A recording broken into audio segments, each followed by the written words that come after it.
શું ત્રીજું વિશ્વયુદ્ધ થવા જઈ રહ્યું છે? આ ચિંતા જો આજે સવારે તમારા મનમાં હોય તો એ ખૂબ સ્વાભાવિક છે, કારણ કે રવિવારે પરોઢીએ અમેરિકાએ ઈરાન અને ઇઝરાયલના યુદ્ધની વચ્ચે ઝંપલાવ્યું છે. અમેરિકાએ ઈરાનની ઉપર રવિવારે સવારે પરોઢીએ હુમલો કર્યો.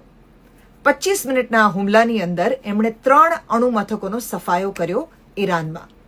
હવે આ ઓપરેશનને કહેવાય છે operation midnight hammer. 125 fighter jet આની અંદર યુઝ કરવામાં આવ્યા છે અને સાથે સાથે બંકર બસ્ટર બોમ્બ યુઝ કરવામાં આવ્યા છે.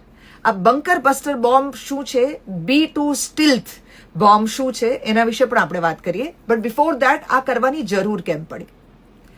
ઇઝરાયલ પાસે એવા હથિયારો નથી કે જેને કારણે ઈરાનના ભૂમિગત અણુ મથકોનો સફાયો કરી શકે, પણ અમેરિકા પાસે આ હથિયારો છે. એટલે અમેરિકાની મદદ લેવામાં આવી છે અને અમેરિકાએ ઉત્સાહમાં મદદ કરી પણ છે. આને કારણે હવે દુનિયાના અનેક દેશો એ ઘિન્નાયા છે, ચિંતામાં છે. ચાઇના હોય કે રશિયા હોય કે પાકિસ્તાન હોય, ઇનફેક્ટ બધાએ આ વાતનો વિરોધ કર્યો છે. હવે શેનાથી આ પ્રકારનો હુમલો કરવામાં આવ્યો એ જરાક સમજી લઈએ. ઈરાન પરના હુમલામાં B2 સ્ટીલ્થ બોમ્બરનો ઉપયોગ કરવામાં આવ્યો. આ B2 સ્ટીલ્થ જે છે એ 1989માં સૌથી પહેલી વાર યુઝ કરવામાં આવેલું. 6000 સી માઇલ એક ટાઈમમાં ઉડી શકે એ પ્રકારનું આ પ્લેન. આની અંદર કેટલા બોમ્બનો ઉપયોગ થાય છે? એક સાથે 30,000 પાઉન્ડ બોમ્બનો ઉપયોગ થઈ શકે છે આ હુમલાની અંદર.